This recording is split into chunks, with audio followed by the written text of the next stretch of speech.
বাস্তু অর্থাৎ যেখানে আমরা সুন্দর করে ঘুমোতে পারি বা যেখানে আমরা জীবনে বেশিরভাগ টাইমটা কাটাতে পারি, সেটা অফিসের বাস্তু হোক বা বাড়ির বাস্তু হোক বা আপনি কোনো হোটেল করেছেন তার বাস্তু হোক। বাস্তুর ছোট্ট দুটো তিনটে জিনিস মেনে চলতে হবে। সব কিছু মেনে চলা সম্ভব নয়, কারণ সব কিছু মেনে চলতে হলে সারাদিন আপনাকে জ্যোতিষ আর বাস্তু নিয়ে পড়ে থাকতে হবে, আপনার কাজকর্ম হবে। প্রথমে বলি, বাস্তু কিরকম করলে যারা জমি কিনেছেন বা নতুন ফ্ল্যাটে ঢুকবেন তারা বা ফ্ল্যাট বুক করবেন, খালি দেখে নেবেন বাস্তুর কোন জায়গাগুলো ঠিকঠাক আছে কিনা। আমি আগে একটা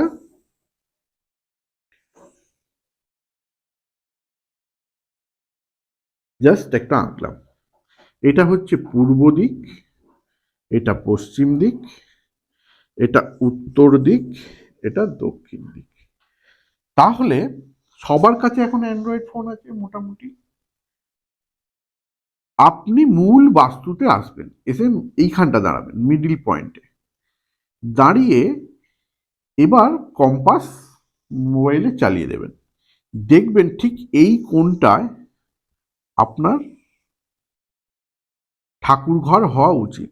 এখানে যদি বাথরুম থাকে তাহলে কিন্তু বাস্তু নেগেটিভ হয়ে যাবে।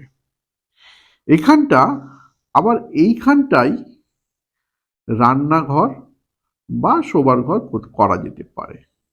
এখানে যদি বাথরুম থাকে তাহলে বাস্তু নেগেটিভ হয়ে যেতে পারে। ঠিক জলের জায়গা কোন দিকটা করবেন, চেষ্টা করবেন এই দিকটা জলের জায়গা করবেন। ঠিক তার এর পাশ থেকে আপনি সিঁড়ি করুন আস্তে আস্তে ওপর দিকে উঠে যাওয়ার, কোনো সমস্যা নেই। এই দিকটা ফাঁকা রাখার চেষ্টা করবেন, ঠিক আছে। আর বাস্তুতে কি রাখবেন না বা কি রাখলে আপনার বাস্তু ক্ষতিগ্রস্ত হবে, আসছি তার সঙ্গে। তার জন্য করতে হবে কি, আপনাকে আমাদের চ্যানেলটিকে ফলো করতে হবে। মাঝে মাঝেই বাস্তু টিপস দিচ্ছি আজকাল। আচ্ছা, প্রথম তো বাস্তুতে 1 নম্বর পয়েন্ট, মেন দরজার সামনে জুতো ছড়িয়ে ছিটিয়ে রাখবো না, 1 নম্বর।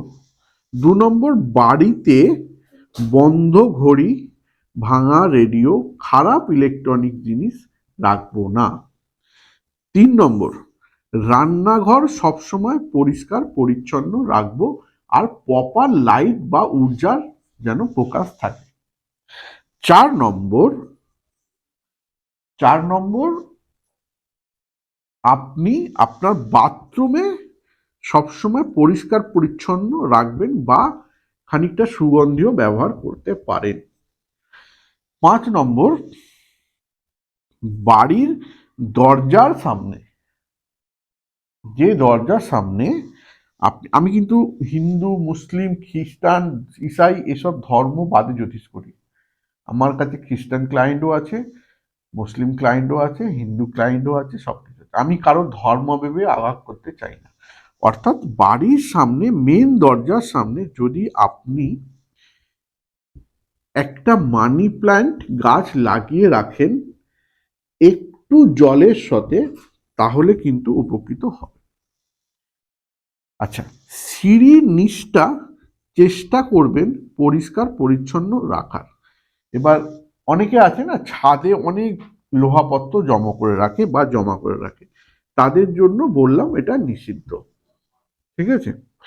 আর বাস্তুতে কি করবেন, ঠাকুর ঘরে অবশ্যই আপনার মুখটা পূর্ব দিকে হবে, ঠাকুরের মুখটা পশ্চিম দিকে হবে, বা আপনার মুখটা উত্তর দিকে হবে, ঠাকুরের মুখটা দক্ষিণ দিকে হবে। এরকম ভাবে আপনি ঠাকুর রাখবেন। যদি আপনি শিবলিঙ্গ রাখেন তাহলে শিবের যে গৌরীটা আছে সেটা উত্তর দিকে যেন থাকে। ওকে, এবার যে যে ধর্মই হন না কেন সবাই কি করবেন, বাস্তুতে অনেকে না বাস্তুতে পাখি রাখে, পাখি রাখুন, আমার কোনো আপত্তি নেই, কিন্তু পাখির পটিটা যেন বাস্তুতে না থাকে, বাস্তুর বাইরে পড়ে বা ডেলি পরিষ্কার হয়ে যায়, নাহলে বাড়িতে রোগ ভোগ ঢুকে যাবে। আবার অনেকে বাড়িতে মাছ রাখে, অবশ্যই মাছ রাখবেন, কোনো সমস্যা নেই, সেটা উত্তর পূর্ব কোণে বা দক্ষিণ পূর্ব কোণে রাখার চেষ্টা করবেন। ঠিক আছে, এইবার মেন যেটা বাস্তুতে করবেন সেটা হচ্ছে প্রতিদিন ফিটকিরি, সন্দক নুন আর একটু করে সুগন্ধি দিয়ে ঘর পোছাপুছি করবেন। ঠিক আছে, আর মেন দরজা সবসময় পরিষ্কার পরিচ্ছন্ন রাখবেন। যদি মেন দরজার রং হলুদ, লাল এবং সবুজ হয়, তাহলে বাস্তু পজিটিভ এনার্জি বেড়ে যায়, এটা মাথায় রাখতে হবে। তাহলে মোটামুটি আমরা বাস্তুতে কি করলে এবং কি রাখলে ভালো হবে বললাম। এবার বাস্তুর 148 রকম দিক আছে, এই দিকগুলো যদি আপনাকে আমি বোঝাতে যাই বা পড়াতে যাই, তাহলে আপনাকে সবসময় জ্যোতিষ আর বাস্তু নিয়ে থাকতে হবে, আপনার কাজকর্ম হবে না। বেসিক পয়েন্টটা বুঝে গেছেন, বেসিক শিখে গেছেন, এইভাবে বাস্তুকে মেনটেন করুন, দেখবেন আপনার পরিবারের সবাই এবং আপনি এবং আপনার পরিবারের সবাই ভালো থাকবে। আজকে এইটুকুই, নমস্কার।